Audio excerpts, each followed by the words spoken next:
tuned in to the Steve Gunner Podcast. Get up, it's the Steve Gunner Podcast. Good day to all and welcome to another episode of the Steve Gunter Podcast, where we discuss the steps, the strategies, and the mindset of real estate investing, tailor-made for the pro athlete. We appreciate your time. You could have been anywhere in the world, but you're here with me. And for that, I am grateful. I am your host, Steve Gunter, and it's an honor and privilege to be with you. Happy Tuesday to you. I want to kick us off with a short clip from our CEO of Compass, Robert Reffkin, who was speaking with CNBC in December regarding interest rate cuts. And I want you to take a listen. Much activity does a move in mortgage rates from 8 to 6.5% unleash? Well, we see over cycles that buyers react more to the change in the mortgage rate than the actual mortgage rate itself. And it suggests that next year will be a very good year. A key question is, will the Fed lower rates in the March meeting before the spring market or in the May meeting afterwards? And the Feds have essentially already begun, even with their messaging. The Federal Reserve has signaled rate cuts throughout 2024, but has also indicated that consumers shouldn't expect any cuts until at least the spring. And at this particular point in time, I've heard time periods from March to May to June, but at some particular point, we're going to continue to see those rates come down even further. Now, overall, this is good news for buyers and good news for sellers. Last year, many home buyers were shut out of the market, as we all understand, and homeowners who were looking to sell their homes for the first time in many, many years had to endure longer days on market. But heading into the spring, it appears that all will change. However, now with cheaper money and pent-up demand, that means that there will likely be more competition in the market. So it's highly likely that we'll see another boom time real soon. And perhaps your market, or in your market, you're already beginning to see the start of that, which is why here at my office, we've been strongly encouraging our customers to get off the sidelines now.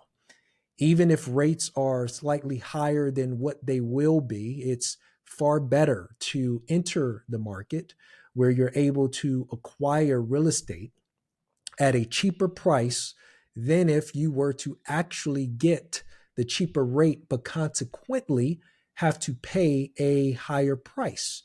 So if you're looking for a deal, if you're the person who wants a deal, right now is your window of opportunity.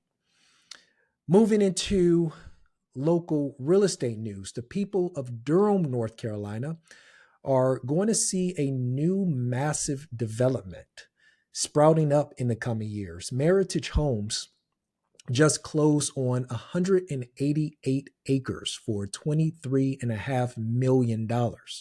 That checks out to $126,000 per acre.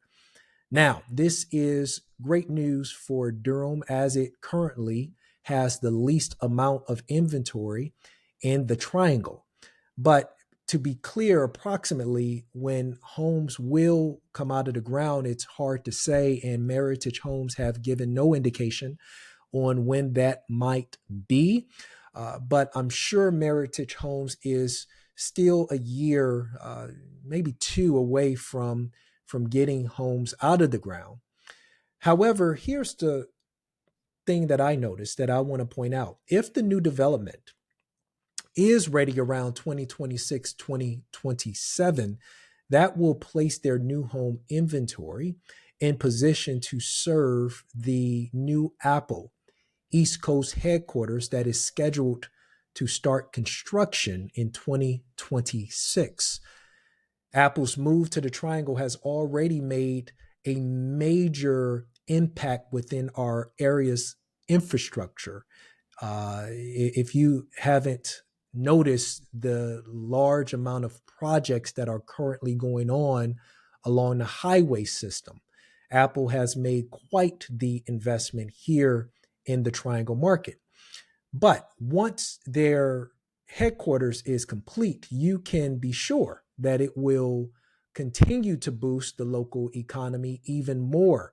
Just think about all of the ancillary businesses that will sprout up as a result of their opening.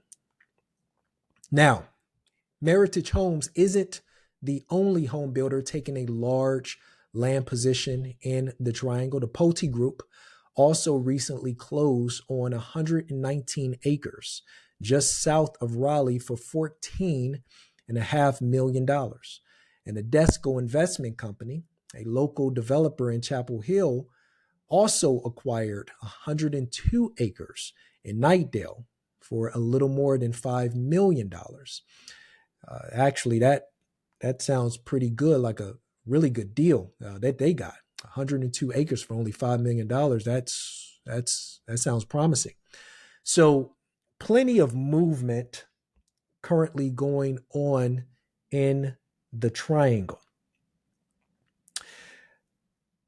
Now, let's get into our topic of today. And that is why star athletes are making real estate their next play. And I want to share a few stories with you about athletes who had amazing careers in sports, but had phenomenal careers in business, more specifically in the real estate business. And I began with Roger Staubach. Now, depending on your age, you may or may not know the name, but for those of you who don't know Roger Staubach, he was a big-time NFL quarterback for the Dallas Cowboys in the 1960s and 70s.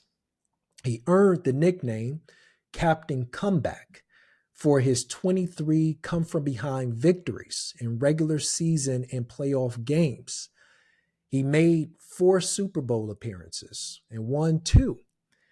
Need I say, in the words of Stephen A. Smith, Roger Staubach was a bad man. But here's what's even more fascinating about Mr. Staubach. In 1979, Roger's salary was about $160,000, approximately $700,000 in today's money. Not too bad. An obvious far cry from today's elite quarterback in a league like Patrick Mahomes or, Russell Wilson, Lamar Jackson, but nothing to sneeze at. But while he made a nice living in the NFL, he made a fortune in real estate. Roger started the Staubach Company while he was, get this, by the way, still playing, and grew it to 50 offices across North America before selling it for $613 million in 2008. Let that sink in for a moment. $613 million. Doll hairs. That's huge.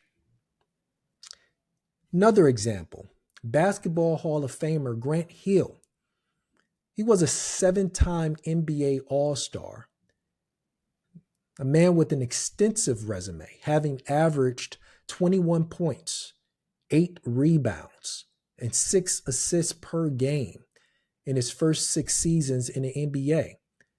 Man, he could have really been special had he not gotten injured, or injuries, didn't have such a huge role in his career. But today you may frequently notice Mr. Grant on a sports broadcasting set for TNT. But outside of sport, he has built a sprawling $200 million real estate enterprise as a commercial real estate developer. Hill Ventures develops a diverse portfolio of real estate holdings to include mixed use, Class A multifamily residential, commercial, and affordable housing. Pretty big deal. But the last example I'll give you comes from the WNBA legend Lisa Leslie. She played for the Los Angeles Sparks, two-time world champion, three-time MVP, and four-time Olympic gold medalist, an undisputed winner in the sports world. But in business, Lisa has been just as impressive, becoming a co-owner in the luxury real estate brokerage firm Aston Rose, which has offices in Miami, Houston, and Richmond, Virginia. There are countless other examples of athletes who've had amazing sports careers, but even bigger business careers in real estate. And that is the path that's available to you today. You don't have to wait until you're closer to the end of your career. In fact, it's recommended that you begin positioning yourself now while there is still time. Set up a team of capable and professional people who care about your interests. Continue to learn, grow, and ultimately position yourself for life after sport. This is the track you want to put yourself on, the trajectory. Think about how you're able to take the resources you have today and use them to leverage yourself into a different world, a different position. CEO, founder, right? Investor. Become something even larger than the role that you play today. But more importantly, like we always talk about on this podcast, put yourself in a place of peace.